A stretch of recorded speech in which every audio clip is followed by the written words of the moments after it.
नमस्कार, मैं डॉक्टर सत्येंद्र प्रियेश हिंदी शिक्षण चैनल में आपका हार्दिक स्वागत करता हूं। आज का विषय है उद्गम या उत्पत्ति के आधार पर शब्दों का वर्गीकरण, तत्सम, तद्भव, देशज और विदेशज शब्द।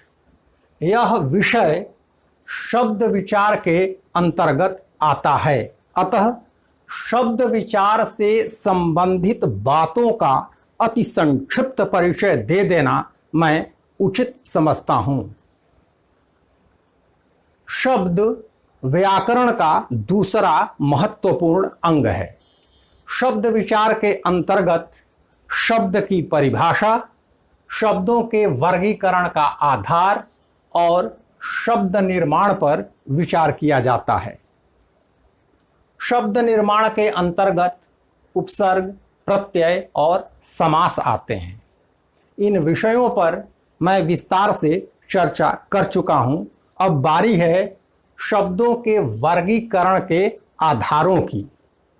हिंदी में हजारों हजार शब्द प्रयुक्त हो रहे हैं, अतः उनको जानने समझने के लिए कई आधारों को अपनाया गया है और उन तमाम शब्दों का वर्गीकरण किया गया है। जैसे उद्गम या उत्पत्ति के आधार पर शब्दों का वर्गीकरण, इसके अंतर्गत तत्सम, तद्भव, देशज और विदेशज शब्द आते हैं। इनके अलावे शब्द का एक और रूप भी बनता है जिसको वर्ण संकर कहा जाता है। व्युत्पत्ति के आधार पर शब्दों का वर्गीकरण किया गया है। इसके अंतर्गत रूढ़, यौगिक और योग रूढ़ शब्द आते हैं। रूपांतर या प्रयोग के आधार पर भी शब्दों का वर्गीकरण किया गया है। इसके अंतर्गत विकारी और अविकारी शब्द आते हैं। विकारी के अंतर्गत संज्ञा, सर्वनाम, विशेषण और क्रिया शब्द आते हैं, जबकि अविकारी के अंतर्गत क्रिया विशेषण, संबंध बोधक, समुच्चय बोधक और विस्मयादि बोधक शब्द आते हैं। अर्थ की दृष्टि से या अर्थ के आधार पर भी शब्दों का वर्गीकरण किया गया है। इसके अंतर्गत सार्थक और निरर्थक शब्द आते हैं। यह हुआ शब्द विचार का अति संक्षिप्त परिचय। शब्द विचार से संबंधित बातों का अति संक्षिप्त परिचय।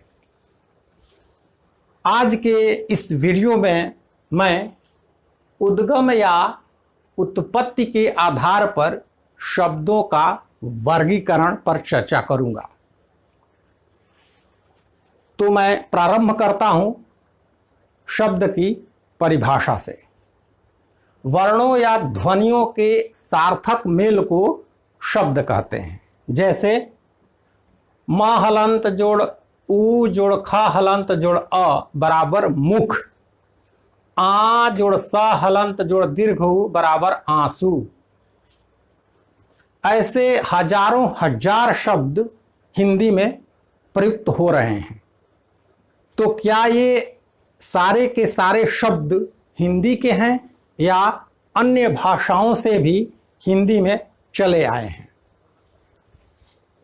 उद्गम या उत्पत्ति के आधार पर शब्दों के वर्गीकरण के अंतर्गत इन्हीं बातों पर विचार किया जाता है। उद्गम या उत्पत्ति का अर्थ ही होता है आविर्भाव, जन्म या स्रोत। हिंदी में प्रयुक्त होने वाले वे तमाम शब्द किस स्रोत से हिंदी में चले आए हैं, किस भाषा से उत्पन्न हुए हैं, इनका आविर्भाव किस भाषा से हुआ है। इन प्रश्नों के उत्तर ये भेद बताएंगे। तत्सम। तत्सम शब्द तत् और सम के मिलने से बना है, जिसमें तत् का अर्थ होता है उसके और सम का अर्थ होता है समान, अर्थात उसके समान। किसके समान? संस्कृत के समान। दरअसल संस्कृत के बहुत सारे शब्द सीधे हिंदी में चले आए हैं। ज्यों के त्यों हिंदी में चले आए हैं। तत्सम उसके समान, अर्थात संस्कृत के समान, यानी संस्कृत में जिस रूप में ये शब्द प्रयुक्त होते हैं उसी रूप में हिंदी में भी प्रयुक्त होते हैं, इसीलिए इनको तत्सम कहा गया है, उसके समान कहा गया है। आपकी सुविधा के लिए मैंने यहाँ परिभाषा लिख दी है। संस्कृत के वैसे मूल शब्द जो ज्यों के त्यों हिंदी में प्रयुक्त होते हैं उन्हें तत्सम कहा जाता है, अथवा हिंदी में प्रयुक्त संस्कृत के मूल शब्दों को तत्सम कहा जाता है, जैसे अग्नि, कर्पूर, घृत, दधि, दुग्ध इत्यादि। यहाँ भी इन उदाहरणों को मैंने लिखा है, अग्नि, कर्पूर, घृत, दधि, दुग्ध।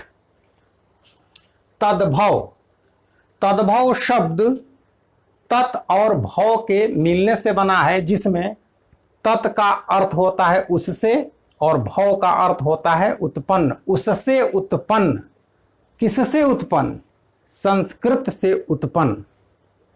हिंदी में प्रयुक्त होने वाले कुछ शब्द संस्कृत शब्दों के बिगड़े हुए रूप हैं, अर्थात संस्कृत से बिगड़कर हिंदी में चले आए हैं, इसलिए उनको तद्भव शब्द कहा जाता है, जैसे आग, कपूर, घी, दही, दूध।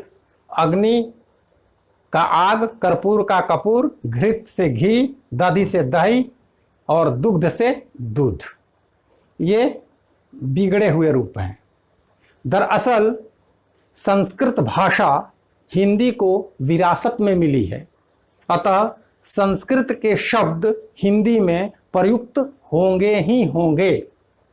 संस्कृत के शब्द दो रूपों में हिंदी में प्रयुक्त होते हैं, तत्सम रूप में और तद्भव रूप में, अर्थात मूल रूप में और बिगड़े हुए रूप में।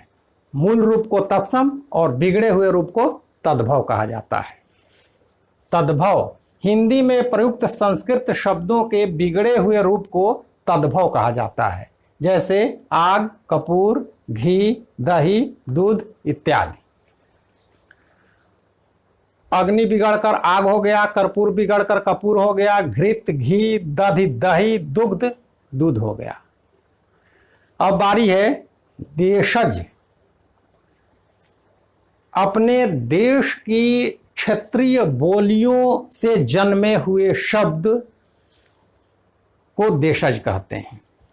देश की बोलचाल, क्षेत्रीय बोलियों से उत्पन्न हुए शब्द जो हिंदी में प्रयुक्त होते हैं उनको देशज शब्द कहा जाता है, जैसे पगड़ी, लोटा, डिबिया, टांग, झाड़ू इत्यादि।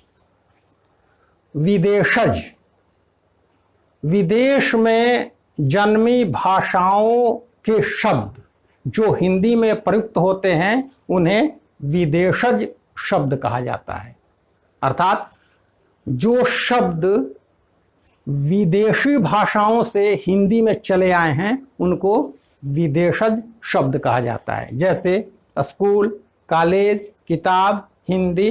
तो एक शब्द का एक और रूप भी होता है जिसको वर्ण संकर शब्द कहा जाता है, यानी मिश्रित शब्द। ये शब्द दो भाषाओं के शब्दों के मिलने से बनते हैं, जैसे टिकट, घर।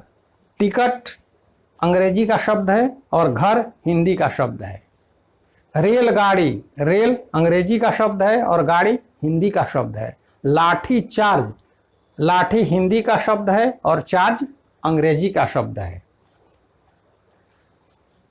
अब मैं कुछ उदाहरणों के माध्यम से तत्सम और तद्भव शब्दों की पहचान से संबंधित बातों पर प्रकाश डालूंगा, क्योंकि तत्सम और तद्भव शब्द प्रतियोगी परीक्षाओं के लिए महत्वपूर्ण होते हैं। यहाँ मैंने कुछ उदाहरणों को एक क्रम से लिखा है ताकि आप खुद नियम बना सकें और इन्हें दो चार बार पढ़कर दिमाग में बैठा सकें। साथ ही इन उदाहरणों के आधार पर अन्य तत्सम तद्भव शब्दों को भी पहचान सकें।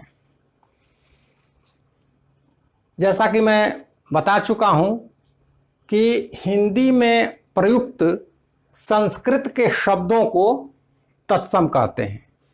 ये शब्द सीधे संस्कृत से हिंदी में चले आए हैं, जबकि हिंदी में प्रयुक्त संस्कृत शब्दों के बिगड़े हुए रूप को तद्भव कहते हैं। जैसे अंगुष्ठ, अंगूठा, चंद्र, चांद, दंत, दांत, अश्रु, आंसू, उष्ट्र, ऊंट, कूप, कुआं, ग्राम, गांव, गोधूम, गेहूं, वंश, बांस, श्मश्रु, मूछ, धूम, धुआं, मुख, मुंह, ताम्र, तांबा, भ्रू, भौं, भ्रमर, भौरा। इन उदाहरणों पर एक नियम बन सकता है कि अनुस्वार के प्रयोग वाले शब्द तत्सम होते हैं, अधिकांश शब्द तत्सम होते हैं, जबकि चंद्र बिंदु के प्रयोग वाले शब्द तद्भव होते हैं। संयुक्त व्यंजन वर्ण क्ष, त्र, ज्ञ और श्र के प्रयोग वाले शब्द तत्सम होते हैं और क्ष तद्भव में जाकर ख में बदल जाता है। जैसे क्षेत्र, खेत, साक्षी, साखी, क्षीर, खीर, अक्षर, आखर, अक्षी, आंख, इक्षु, ईख, लक्ष्य, लाख, भिक्षा, भीख, क्षार, खार। त्र त में बदल जाता है। रात्रि, रात, धरित्री, धरती, पत्र, पत्ता, मित्र, मीत, चैत्र, चैत, पुत्र, पूत, पौत्र, पोता, नक्षत्र, नखत, गोत्र, गोत। ज्ञा का कोई और छोर नहीं है। राज्ञी, रानी। श्र स में बदलता है, दंत्य स में। श्रावण, सावन। तीसरा, यह जो है री का मात्रा चिन्ह है। री के मात्रा चिन्ह वाले शब्द तत्सम होते हैं। जैसे श्रृगाल तत्सम है, यहां से लेकर यहां तक री के मात्रा चिन्ह का प्रयोग हुआ है और यह मात्रा चिन्ह ह्रस्व ई या दीर्घ ई में बदल जाता है तद्भव में जाकर। जैसे श्रृगाल, सियार, यह री ह्रस्व ई में बदल गया। श्रृंगार, सिंगार, श्रृंग, सिंग, घृत, घी, यहां दीर्घी में बदल गया। पृष्ठ, पीठ, यहां पर दीर्घी में बदल गया। पृष्ठ, पीठ। घृणा, घीन, तृण, तिनका, मृत्तिका, मिट्टी। चौथा नियम, यह आधा र है, इसको रेफ कहा जाता है। तो रेफ वाले शब्द प्रायः तत्सम होते हैं। रेफ जैसे दुर्वा, दूब, करकटी, ककड़ी, पर्यंक, पलंग, स्वर्ण, सोना, पर्ण, पत्ता, सर्प, सांप, सूर्य, सूरज, कर्ण, कान, उद्वर्तन, उबटन। तत्सम का व तद्भव में ब हो जाता है। वधु, बहु, वर, बर, वत्स, बच्चा, वणिक, बनिया, वर यात्रा, बारात, वायु, बयार, वधिर, बहरा, वालुका, बालू। तालव्य श दंत्य स में बदलता है। शत, सौ, शीर सीर, श्वसुर ससुर, शुकर सुअर, शुष्क सूखा, सुंड सूंड, श्यामल सांवला, श्यालक साला, श्वास सांस। तत्सम का यह तद्भव में ज में बदल जाता है, जैसे यमुना जमुना, यौ जौ। अन्य शब्द अट्टालिका अटारी, आम्र आम, कच्छप कछुआ, खरपर खप्पर या खपड़ा, गोमय गोबर, तिक्त तीता, तिलक तिलक का तद्भव रूप है टीका, प्रहर पहर, प्रस्तर पत्थर, फाल्गुन फागुन, मक्षिका मक्खी, मयूर मोर, मौक्तिक मोती, लौह लोहा, हस्त हाथ, हरिद्रा हल्दी, पुष्प फूल। देशज शब्द अपने देश की क्षेत्रीय बोलियों से हिंदी में आए हुए शब्दों को देशज शब्द कहा जाता है, जैसे पगड़ी, लोटा, डिबिया, खिड़की, फुनगी, टांग, झाड़ू, डोंगा, बथान, टोला, खिचड़ी इत्यादि। विदेशज शब्द विदेशी भाषाओं से हिंदी में आए हुए शब्दों को विदेशज शब्द कहा जाता है, जैसे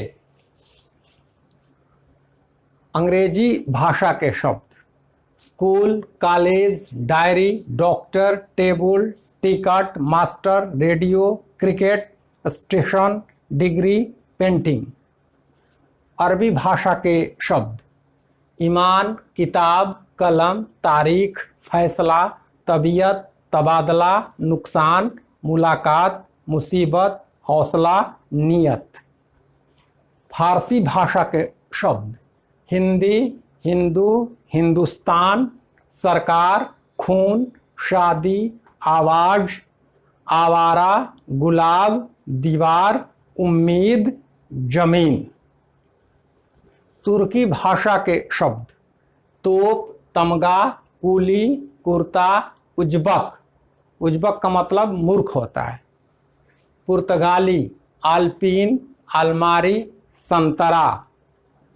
फ्रांसीसी भाषा के शब्द कारतूस। वर्ण संकर शब्द दो भाषाओं के शब्दों के मेल से बने शब्द को वर्ण संकर शब्द कहा जाता है, जैसे अंग्रेजी और हिंदी भाषा के शब्दों के मेल से ये तीनों शब्द बने हैं। टिकट जोड़ घर बराबर टिकट घर, पॉकेट जोड़ मार बराबर पॉकेट मार, रेल जोड़ गाड़ी बराबर रेलगाड़ी। हिंदी और अंग्रेजी भाषा के शब्दों के मेल से यह शब्द बना है लाठी जोड़ चार्ज बराबर लाठी चार्ज। हिंदी और फारसी भाषा के मेल से यह शब्द बना है चाल जोड़ बाज बराबर चालबाज। अंग्रेजी और तुर्की भाषा के मेल से यह शब्द बना है हाफ जोड़ कुर्ता बराबर हाफ कुर्ता। सारांश रूप में यह कहा जा सकता है कि हिंदी एक ऐसी भाषा है जिसमें 5 तरह के शब्द प्रयुक्त होते हैं, तत्सम, तद्भव, देशज, विदेशज और वर्ण संकर शब्द। मेरा यह वीडियो आपको पसंद आया हो तो आप इसे लाइक करें, शेयर करें और हिंदी शिक्षण चैनल पर यदि आप नए हैं तो कृपया इस चैनल को सब्सक्राइब अवश्य करें और बेल आइकन दबाना न भूलें। धन्यवाद।